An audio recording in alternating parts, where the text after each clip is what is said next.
In the intricate web of Tudor history lies a fascinating tale that could have changed the course of English history forever. But before we begin, don't forget to like and subscribe to help us grow our channel.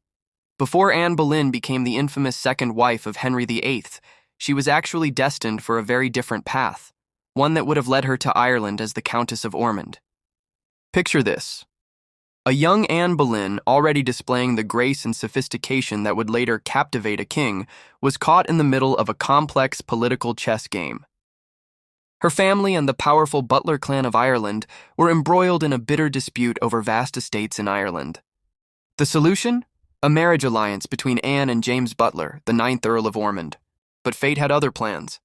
Before this arranged marriage could materialize, Anne's life took a dramatic turn through the grand courts of Europe. She spent her formative years in some of the most sophisticated courts of the time, first in the Netherlands under the guidance of Margaret of Austria, where she learned the refined arts of music, dance, and courtly behavior. Her education in elegance didn't stop there. Anne's journey continued to France, where she served as a lady-in-waiting to Mary Tudor, Henry VIII's sister.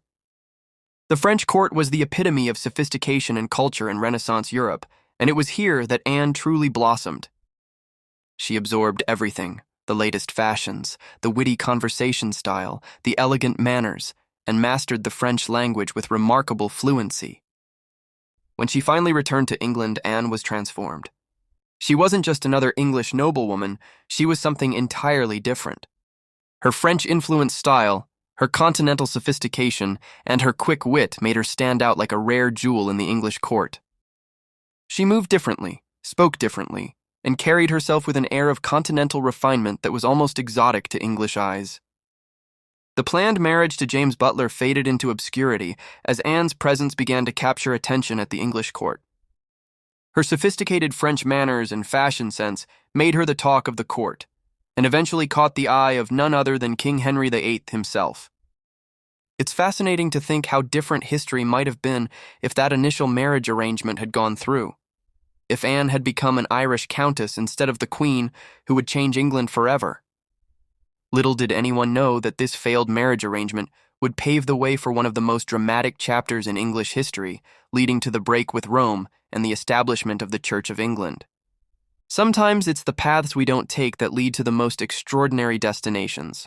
Don't forget to like and subscribe to help us grow our channel.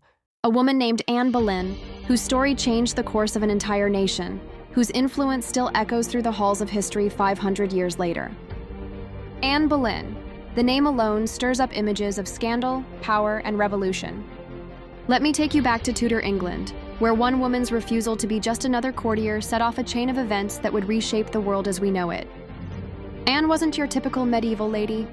She was educated, witty, and ambitious, qualities that made her both magnetic and dangerous in equal measure. When she caught the eye of King Henry VIII, it wasn't just another royal romance. Anne did something unprecedented. She said no. No to being his mistress. No to following in her sister's footsteps. She wanted the crown or nothing at all. This bold move would change England forever. But here's where things get really interesting. Henry's desperate desire to marry Anne led him to challenge the very foundation of medieval Europe, the Catholic Church. When the Pope refused to annul Henry's marriage to Catherine of Aragon, Henry took matters into his own hands. He broke away from Rome, declared himself the supreme head of the Church of England, and fundamentally changed the religious landscape of Britain forever. Think about it. One woman's influence led to the English Reformation, a movement that would spread across continents and centuries. Monasteries were dissolved, power structures were reorganized, and England embarked on a new path that would eventually lead to it becoming a Protestant nation. But Anne's impact wasn't just religious. She showed that women could be more than silent partners in power. She was politically savvy, promoted educational reform, and supported early Protestant reformers. She used her position to advocate for the poor and sponsored scholars at universities. She proved that a queen could be more than just a royal wife. She could be a force for change. Even after her tragic fall from grace and execution, Anne's legacy lived on through her daughter, Elizabeth I, who would become one of England's most powerful and successful monarchs. Elizabeth's reign, the Golden Age, was in many ways a vindication of everything her mother had stood for. So next time someone mentions Anne Boleyn, remember, she wasn't just the woman who lost her head. She was the catalyst who changed the course of English history, challenged religious authority, and showed that women could wield real power in a man's world. In many ways, we're still living in the world that Anne Boleyn helped create. That's the thing about history. Sometimes the most profound changes come not from battles or treaties, but from the courage of one person who dares to challenge the status quo. Anne Boleyn did exactly that, and the world would never be the same. When we think about tragic queens throughout history, Anne Boleyn stands in a league of her own. Yet, what makes her story so uniquely captivating compared to other historical female figures? Let's dive into this fascinating comparison. But before we begin, don't forget to subscribe to help us grow our channel. First, let's look at how Anne stands out among English queens. While many queens faced political challenges, Anne's rise and fall was particularly dramatic. Unlike Catherine of Aragon or Jane Seymour, Anne wasn't content to be just a queen consort. She was a catalyst for religious reformation, an intellectual force, and a woman who actively shaped policy. She didn't just wear the crown. She wielded influence in ways that transformed England forever. Now, let's talk about Cleopatra. Both women are often portrayed as seductresses who bewitched powerful men, but this comparison barely scratches the surface. While Cleopatra used her position to maintain Egypt's independence and power, Anne's influence sparked a religious revolution that reverberates to this day. Cleopatra's story ended with her choosing her own death, maintaining control until the end. And, however, became a victim of the very system she helped create, showing how quickly fortune's wheel could turn in Tudor England. The comparison to Marie Antoinette is particularly interesting. Both queens were victims of vicious propaganda and met violent ends. But while Marie Antoinette was largely a passive player in her own downfall, portrayed as an out-of-touch royal who fell victim to revolution and was an active participant in court politics. She was educated, ambitious, and strategic, qualities that initially won her the crown but ultimately contributed to her destruction. What's fascinating is how these women's stories have been retold through the centuries.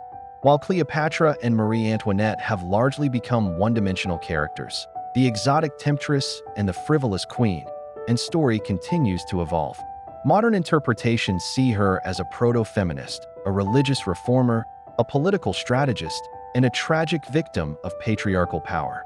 The complexity of Anne's character and the dramatic nature of her rise and fall continue to captivate audiences in ways that other historical figures don't quite match.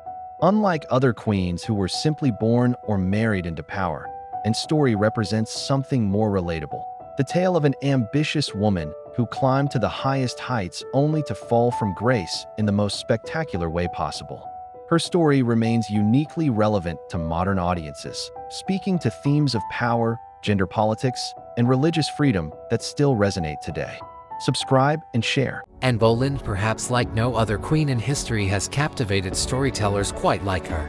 From the pages of historical novels to the silver screen, her story continues to mesmerize audiences centuries after her dramatic fall from grace. But before we begin, subscribe to help us grow our channel.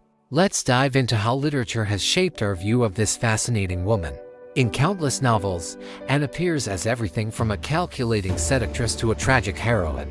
Philippa Gregory's The Other Boleyn Girl paints her as an ambitious schemer, willing to step over anyone, even her own sister, to reach the crown.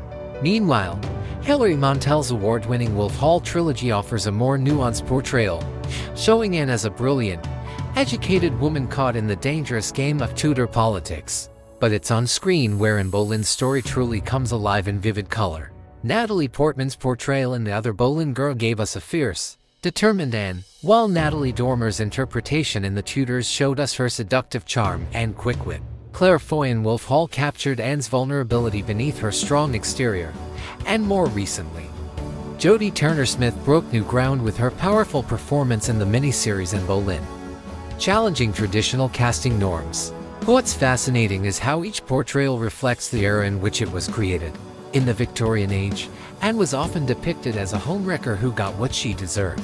During the feminist movement of the 1960s and 70s, she became a symbol of female empowerment, fighting against patriarchal constraints. Today's interpretations tend to be more complex, acknowledging both her ambition and her intelligence, her triumphs and her flaws. The real Anne Boleyn remains somewhat elusive, hidden behind centuries of interpretation and reimagining. But perhaps that's why her story continues to fascinate us. She's like a mirror, reflecting back whatever we most want to see: victim or villain, seductress or scholar, queen or commoner. In the end, maybe it's this very complexity that keeps us coming back to her story, generation after generation, finding new meanings and interpretations in the life of this remarkable woman who changed the course of English history. Don't forget to subscribe to help us grow our channel. Thank you for watching.